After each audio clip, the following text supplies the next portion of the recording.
Hello friends, मैं हूँ Smita Agarwal. Welcome to my channel knowledge seekers of the economics. In last lecture, we have discussed, friend, regarding the two factors of the responsible for the backward or stagnant Indian economy. Now there are so many factors more. So today is the third factor, industrial sector. This was also the reason for the backwardness or stagnancy of the Indian economy on the eve of independence. अब जो Britishers ने ऐसा कोई खास efforts ही नहीं किए कि industrial sector में भी डेवलपमेंट हो। यहाँ पे भी बहुत सारे ऐसे पॉइंट्स दिए हैं जिनसे हमें पता चलता है कि इंडस्ट्रियल सेक्टर उस टाइम पे इतना डेवलप नहीं था। ये हमको मालूम है, एग्रीकल्चर सेक्टर बेस्ड थी हमारी इकोनॉमी। इंडस्ट्रियल सेक्टर था, जैसे आयरन स्टील इंडस्ट्रीज थी, तो टाटा इंडस्ट्री ने स्टार्ट की थी, लेकिन ये ऐसी बहुत कम थी और इनका अगर मैं मानूं सही तरह से उतना कंट्रीब्यूशन नहीं था उस टाइम पे। अब कुछ ऐसे रीजन जिनकी वजह से इंडस्ट्रियल सेक्टर इतना डेवलप नहीं हो पाया। सबसे पहला पॉइंट है डी इंडस्ट्रियलाइजेशन। डी इंडस्ट्रियलाइजेशन का मतलब क्या होता है? It is basically decline in the economic activities of that country और less of the economic activities. अब यहाँ पे ब्रिटिशर्स की पॉलिसीज की वजह से यहाँ पे डी इंडस्ट्रियलाइजेशन किस तरह से हो रहा था? Decline in handicraft industries of the country. अब उन्होंने इस तरह की पॉलिसीज इंट्रोड्यूस की। There was two fold policy that raw material वो यहाँ से ले जाते थे चीप में और हमें goods to finish goods comparative high price पे पड़ते थे। और बहुत सारी उन्होंने डिस्क्रिमिनेटिव, मैं नीचे डिस्कस करूंगी कि उन्होंने डिस्क्रिमिनेटिंग ट्रेड पॉलिसी भी इंट्रोड्यूस की। तो यहाँ पे डी इंडस्ट्रियलाइजेशन में क्या है? There was decline in means economic activities of country, और we can say decline in the. अगर इंडिया के कॉन्टेक्स्ट में बात करूं तो कौन सी इकोनॉमिक एक्टिविटीज में डिक्लाइन हुआ? हैंडीक्राफ्ट इंडस्ट्री में। और यहाँ पे इन्होंने टू फोल्ड पॉलिसी अडॉप्ट की इस तरह से कि हमारे रॉ मटेरियल सस्ते मिले जाते थे और हमको वो उस रॉ मटेरियल का कंपैरिजन में जो फिनिश गुड्स आते थे वो हमको कंपैरेटिव महंगे पड़ते थे। देन नेक्स्ट मैं बात करती हूँ adverse effect of decline of handicraft industries. Handicraft industry हमारी मेन इंडस्ट्री थी हमारी कंट्री में। अब वो डिक्लाइन हो रही थी ब्रिटिश की पॉलिसीज की वजह से। अगर वो डिक्लाइन हो रही है तो इसके भी बहुत सारे इम्पैक्ट हो रहे थे। क्या इम्पैक्ट हो रहे थे कि अनएम्प्लॉयमेंट एक तो सबसे ज्यादा बढ़ रहा था। अनएम्प्लॉयमेंट बढ़ेगा तो आप वो सोचो कि जो अनएम्प्लॉयमेंट यहाँ से जो लोग थे, हैंडीक्राफ्ट इंडस्ट्री बंद होने के कारण यहाँ के जो हैंडीक्राफ्ट में एम्प्लॉयड लोग थे उनको एग्रीकल्चर पे शिफ्ट होने लगे, तो ऑब्वियसली एग्रीकल्चर पे बर्डन बढ़ जाएगा और प्रोडक्टिविटी इतनी ज्यादा नहीं होगी। और इसकी वजह से अनएम्प्लॉयमेंट बढ़ने से हमारे साथ साथ एक और रीजन होने लगा था कि जो वहां के फिनिश गुड्स आ रहे थे और इम्पोर्ट होके हमारी कंट्री में आ रहे थे, वो फिनिश गुड्स की क्वालिटी और प्राइस एज कम्पेयर टू हमारे हैंडीक्राफ्ट गुड्स के प्राइस कम थी। तो हमारे जो हैंडीक्राफ्ट गुड्स थे ना, उनकी फिनिश गुड्स से कॉम्पीट नहीं कर पा रहे थे, वो सर्वाइव ही नहीं कर पा रहे थे। तो जो हैंडीक्राफ्ट इंडस्ट्री डिक्लाइन हुआ, इसके भी दो प्रॉब्लम हो गई इसकी वजह से। एक तो अनएम्प्लॉयमेंट बढ़ गया, अनएम्प्लॉयमेंट था हैंडीक्राफ्ट से लोग एग्रीकल्चर पे शिफ्ट होने लगे और एग्रीकल्चर इतना एब्सॉर्ब नहीं कर सकता। और दूसरा रीजन इसकी वजह से अगर हम बात करें, हमारे जो गुड्स आ रहे थे, फिनिश गुड्स आ रहे थे ब्रिटेन से इम्पोर्ट हो रहे थे, उनके आगे हमारे हैंडीक्राफ्ट गुड्स कॉम्पीट नहीं कर पा रहे थे। तीसरा रीजन दिया lack of capital goods industries. अगर बेसिकली गुड्स की बेसिस पे क्लासिफाई करें तो इंडस्ट्री दो तरह की होती है। क्या क्या हो सकती है? कंज्यूमर गुड्स और कैपिटल गुड्स। आपने बीएस में, अकाउंट्स में सब में पढ़ा था ये सब। कंज्यूमर गुड्स जो फर्दर, जिन पे फर्दर प्रोडक्शन नहीं होता, गुड्स जो कंज्यूम किए जाते हैं डायरेक्टली, उन पे उन तरह की इंडस्ट्री के लिए होती है। और कैपिटल गुड्स इंडस्ट्रीज मीन्स ये मशीन टूल्स ये सब प्रोड्यूस करते हैं, जो फर्दर ये वाले goods further consumable goods production के लिए यूजफुल होते हैं।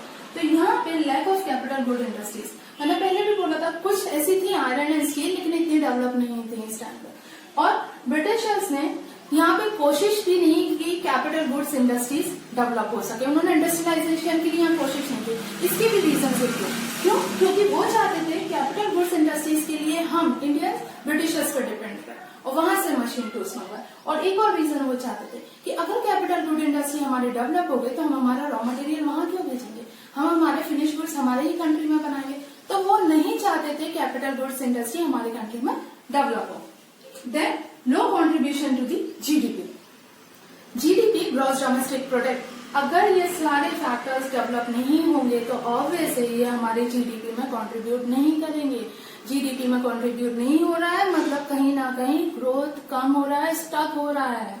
सो इन सब रीजन की वजह से हमारा बाकी की जो एग्रीकल्चर सब में अगर मैं देखूं जीडीपी में कंट्रीब्यूशन इतना हो ही नहीं रहा था। अगर नहीं होगा तो गवर्नमेंट इन्वेस्टमेंट और ये सब कहाँ से करेगी। Then next, limited role of PSU, public sector undertaking या पब्लिक सेक्टर एंटरप्राइजेस। अब ब्रिटिशर्स ने, अगर मैं बात करूं प्रॉपर वे में पब्लिक सेक्टर एंटरप्राइजेस का डेवलपमेंट नहीं हो रहा था, और डेवलपमेंट हो रहा था तो किन्हीं एंटरप्राइजेस में हो रहा था, जैसे रेलवे का हुआ, कम्युनिकेशन में थोड़ा बहुत हुआ, फिर ये लेकिन पोर्ट्स में हुआ, लेकिन ये सब डेवलपमेंट उन एंटरप्राइजेस में हुआ जिनकी वजह से ब्रिटिशर्स को फायदा हो रहा था। रेलवे डेवलप हो रहा था नो डाउट, लेकिन रेलवे डेवलपमेंट से क्या फायदा हो रहा था, सिर्फ ब्रिटिशर्स के गुड्स के रेट में डिफरेंस आ रहा था। हमारे हैंडीक्राफ्ट गुड्स इतनी इजिली रेलवे के थ्रू नहीं जा पा रहे थे और ना ही हमारे रेट में डिफरेंस आ रहा था। तो प्रॉपर डेवलपमेंट अगर मैं बात करूं पीएसयूज में नहीं हो रहा था, और जिनमें हो रहा था उनका इतना रोल ही नहीं था इंडस्ट्रियल सेक्टर में प्रॉपर वे में कंट्रीब्यूट कर सकता। देन डिस्क्रिमिनेटिंग ट्रेड पॉलिसी, मैंने बोला था ब्रिटिशर्स ने एक डिस्क्रिमिनेटिंग ट्रेड पॉलिसी बनाई।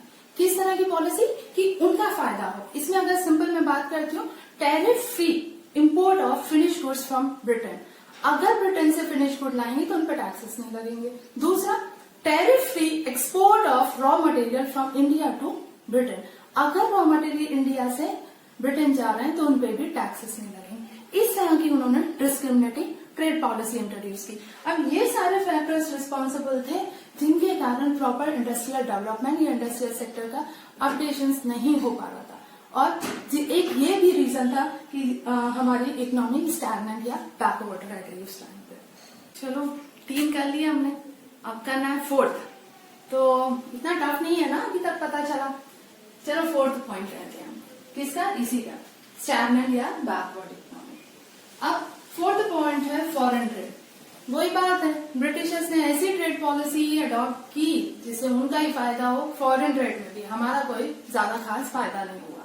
अब सबसे पहला पॉइंट इसमें दिया है, एक्सपोर्टर ऑफ प्राइमरी प्रोडक्ट्स बन गए हम, और importer of finish goods. Primary products मतलब रॉ मटेरियल जिनसे फर्दर प्रोडक्शन किया जा सके।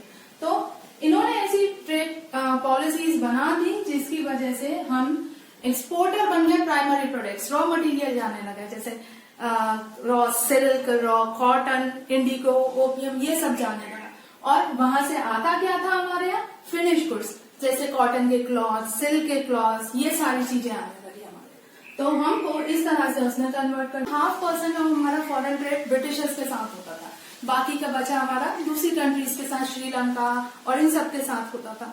अब एक और प्रॉब्लम हुई हमारे साथ, इनका मोनोपोली कैसे मिल गई कि उस टाइम पे 1869 में स्विस कनाल का डेवलपमेंट हुआ, और स्विस कनाल के थ्रू अगर फॉरेन ट्रेड हो रहा है तो वो डायरेक्ट रूट बन जाता था इंडिया से ब्रिटेन के लिए गुड्स को भेजने के लिए। अब ऑब्वियसली जब डायरेक्ट रूट मिल जाएगा तो ट्रांसपोर्टेशन कॉस्ट भी कम हो जाएगा, और बीच में इंडिया कहीं डाइवर्ट भी नहीं हो सकती, किसी और से ट्रेड भी नहीं कर सकती। तो ये 2 रीजन, मोनोपोली कैसे मिली इनको, एक तो एक कंडीशन फोर्स हो गई हमें कि हमें आधे से ज्यादा ट्रेड, फॉरेन ट्रेड उनके साथ करना है। दूसरा, हमारे स्विस कैनाल की ओपनिंग हमारे लिए एक और प्रॉब्लम हो गई जिसकी वजह से उनको ट्रांसपोर्टेशन कॉस्ट कम पड़ रहा है, आसानी हो रही है, डायरेक्ट रूट हो रही है, जिसकी वजह से हमें सिर्फ उनसे ही ट्रेड करना पड़ रहा था। तीसरा पॉइंट लिया, drain of Indian wealth during British rule. Drain मतलब बह जाना। हमारी जो क्या हो रहा था, हमारा एक्सपोर्ट तो हो रहा था, सरप्लस हो रहा था, रॉ मटेरियल हो रहा था, लेकिन जो रॉ मटेरियल कंट्री के डेवलपमेंट के लिए यूज किया जा सकता है, वहाँ खुद फिनिश गुड्स डेवलप किए जा सकते हैं, वो इंडिया में ना होके वो वहां जा रहे थे। और अगर मैं बात करूं सरप्लस तो हो रहा था, सरप्लस एक्सपोर्ट हो रहा था, सरप्लस अर्निंग हो रही थी, लेकिन ये सही तरीके से नहीं होती। एक बात याद रखना, किसी भी इकोनॉमिक डेवलपमेंट को, किसी भी कंट्री की डेवलपमेंट को उसके फिनिश गुड्स पे माना जाता है। मैंने पहले भी बताया, अगर आप रॉ मटेरियल ज्यादा भेज रहे हैं, एक्सपोर्ट कर रहे हैं, तो वो सही तरीके से डेवलपमेंट नहीं जाना जाएगा। उसकी कंट्री की टेक्नोलॉजी और प्रॉपर वे ऑफ डेवलपमेंट माना जाता है उसके फिनिश गुड्स से, जो कि यहाँ नहीं हो रहा था, हमारा रॉ मटेरियल जा रहा था। अब अगर मैं बात करूँ, ये दोनों पॉइंट्स कनेक्टेड है। Surplus trade but only to the benefit of Britishers. मैंने बोला सरप्लस तो हो रहा है, एक्सपोर्ट एक्स्ट्रा में हो रहा है हमारा, इम्पोर्ट इतना नहीं हो रहा था, लेकिन सरप्लस जो एक तो रॉ मटेरियल हो रहा था। दूसरा, जो हमारी अर्निंग हो रही थी, वो अर्निंग किसके बेनिफिट के लिए हो रही थी? ब्रिटिशर्स के लिए। तो जो हमारा एक्स्ट्रा अर्निंग हो रही थी हमारी कंट्री में, ब्रिटिश के एडमिनिस्ट्रेटिव एक्सपेंसेस, उनकी देखभाल, उनकी इंडस्ट्रीज के लिए, उन सब के लिए यूज हो रहा था हमारा। तो जो हमारा सरप्लस था, एक्सपोर्ट सरप्लस, एक तो ड्रेन बाहर है ब्रिटिश में और ब्रिटेन में, और दूसरा वो सरप्लस यूज हो रहा है ब्रिटिश के बेनिफिट्स के लिए, हमारे कंट्री के बेनिफिट के लिए नहीं। आई बात समझ में? तो आपने देख ही लिया कितने सारे पॉइंट्स हैं, अभी और बाकी है, डोंट वरी, अभी और भी पॉइंट्स करना है हमको, इतनी जल्दी जाने की जरूरत नहीं है। फाइन, यहाँ पे हमारा 4th पॉइंट हो गया। ओके, कितने we have done 4 points, now on the 5th point. 5th point में अगर हम बात करते हैं तो 5th पॉइंट बोलता है ऑक्यूपेशनल स्ट्रक्चर। ऑक्यूपेशनल स्ट्रक्चर में क्या बोलेंगे हम? ऑक्यूपेशनल स्ट्रक्चर का मतलब होता है द परसेंटेज और distribution of working population. Working मतलब काम करने वाले, जो इकोनॉमिक एक्टिविटी में एंगेज है। तो इट इज परसेंटेज और distribution of working population in different sectors और इन डिफरेंट इंडस्ट्रीज। तो यहाँ पे ऑक्यूपेशनल स्ट्रक्चर की बात करें हम, तो ऑक्यूपेशनल स्ट्रक्चर भी, उसका भी एक पता चलता है कि किस तरह से उससे भी हमें पता चला कि किस तरह से हमारी इकोनॉमी स्टैग्नेंट है। अब सबसे पहला किया इसमें predominance of primary occupation. Primary occupation आपने पढ़ा होगा, 3 सेक्टर्स पढ़े हैं ना इकोनॉमिक एक्टिविटीज के, primary, secondary and tertiary. Primary कौन से होते हैं? रियरिंग, बीएस में पढ़ा है ना, रियरिंग एंड जो rearing and breeding of animals and extraction of the raw material from nature से रिलेटेड होते हैं। तो प्राइमरी और टर्शरी, सेकेंडरी कौन से होते हैं? मैन्युफैक्चरिंग, और टर्शरी होती है सर्विस सेक्टर। तो यहाँ पे प्रीडोमिनेंस हमारे सबसे ज्यादा कहाँ पर एंगेज थे? प्राइमरी ऑक्यूपेशन में। जी देखो, डेटा क्या बोलता है? नियर अबाउट इंडिपेंडेंस के टाइम पे, at the eve of independence 75% population, working population engage थी प्राइमरी में, और बची हुई 25% दोनों सर्विस और मैन्युफैक्चरिंग इंडस्ट्री में एंगेज थी। अब अगर मैं किसी डेवलप्ड कंट्रीज को देखूं ना, तो डेवलप्ड कंट्रीज जैसे जापान है, वहां पर नियर अबाउट 2% या 12%, बाकी की कुछ कंट्रीज जो डेवलप्ड कंट्रीज है ना, वहां पे प्राइमरी ऑक्यूपेशन में एंगेज रहती है पॉपुलेशन, वहां सर्विस सेक्टर में ज्यादा एंगेज रहती है, हमारे यहाँ ज्यादा प्राइमरी ऑक्यूपेशन में थी। फिर तीसरा अगर हमें पता चलता है, दूसरा factor industrial insignificant source of occupation. सबसे ज्यादा हमारे एग्रीकल्चर में एंगेज थे, लेकिन उनका अगर मैं बात करूं कंट्रीब्यूशन नेशनल इनकम में इतना नहीं था। और इंडस्ट्री में अगर सही तरह से ऑक्यूपेशन को अगर इंडस्ट्रियल सेक्टर मानूं तो उसमें नहीं थे, क्योंकि सिर्फ आप देखो ना 99% पॉपुलेशन एंगेज थी इंडिपेंडेंस के टाइम पे इंडस्ट्री में। ये हमें पता है इंडस्ट्री हमारे उस टाइम पे डेवलप नहीं थी, एग्रीकल्चर में ही मेन कॉन्ट्रीब्यूशन था, तो यहाँ पर सिर्फ 9% थे। अरे डेटा याद रहे तो ठीक है, नहीं तो नियर अबाउट आप थोड़ा अपने हिसाब से एस्टिमेट्स या मोर देन लेस देन लिख सकते हैं। डेटा अगर आपको याद रहता है तो सही लिखना, नहीं तो नहीं लिखना। फाइन, रीजनल वेरिएशन या अनबैलेंस ग्रोथ। रीजनल वेरिएशन या अनबैलेंस मतलब पूरी तरह से प्रॉपर वे में ग्रोथ नहीं हो रही थी प्रॉपर पूरी कंट्री में। कहीं पे एग्रीकल्चर में डेवलपमेंट था, कहीं पे मैन्युफैक्चरिंग सेक्टर में डेवलपमेंट था इस तरह से, और कहीं कोई डेवलपमेंट था ही नहीं कुछ सेक्टर्स में, कोई भी सेक्टर में, और कहीं पे पूरा डेवलपमेंट हो रहा था। तो यहाँ पे अगर मैं बात करूँ रीजनल वेरिएशन में, तो अगर एग्रीकल्चर सेक्टर में डेवलपमेंट कहाँ था? राजस्थान, पंजाब, ओडिशा, वहाँ एग्रीकल्चर सेक्टर डेवलप हो रहा था, और मतलब एग्रीकल्चर सेक्टर डेवलप हो रहा था मतलब लोग ज्यादा एग्रीकल्चर में एंगेज थे इन स्टेट्स में। और कुछ स्टेट्स में जैसे तमिलनाडु, आंध्र प्रदेश, महाराष्ट्र, वेस्ट बंगाल और भी ऐसे स्टेट्स थे यहाँ पे ज्यादा लोग मैन्युफैक्चरिंग में एंगेज थे। एक ये रीजनल वेरिएशन मतलब एक ये पता चलता है कि कहीं पे लोग मैन्युफैक्चरिंग में ज्यादा एंगेज है, कहीं पे एग्रीकल्चर है, और दूसरा एक और पॉइंट पता चलता है कि कहीं पे ज्यादा डेवलपमेंट हो रहा है, ज्यादा लोग वर्क कर रहे हैं, कहीं पे कम लोग वर्क कर रहे हैं। तो ये एक हमारा ऑक्यूपेशनल स्ट्रक्चर भी बताता है कि किस तरह से कितने लोग कौन से में एंगेज थे, प्राइमरी में, कहाँ सेकेंडरी में, कहाँ टर्शरी में। और लेकिन इन सब चीजों से हमें ये पता चलता है कि हमारे इंडिपेंडेंस के टाइम पे ज्यादा लोग एग्रीकल्चर में या प्राइमरी सेक्टर में एंगेज थे। लेकिन किसी भी डेवलप्ड इकोनॉमी की कंडीशन उठा के देखो ना आप, तो वहां पे आपको पता चलेगा लोग ज्यादा मैन्युफैक्चरिंग या सर्विस इंडस्ट्री में जहाँ एंगेज होते हैं ना, वहाँ बहुत ज्यादा डेवलपमेंट जहाँ, और जैसे जापान वगैरह इन सब की, हमारे यहाँ ज्यादा लोग इसमें एंगेज हैं, लेकिन ज्यादा लोग होने से क्या इनका एक्चुअल नेशनल इनकम और जीडीपी में इतना कंट्रीब्यूशन हो पा रहा है? नहीं हो पा रहा है। So this was also one reason responsible for the backward और stagnant Indian economy at the time of independence. आज हमने 3 कर लिए, आसान थे ना? कौन कौन से करे बताओ? ये वाला किया, फिर हमने किया कौन सा? Industrial sector and one more we have done.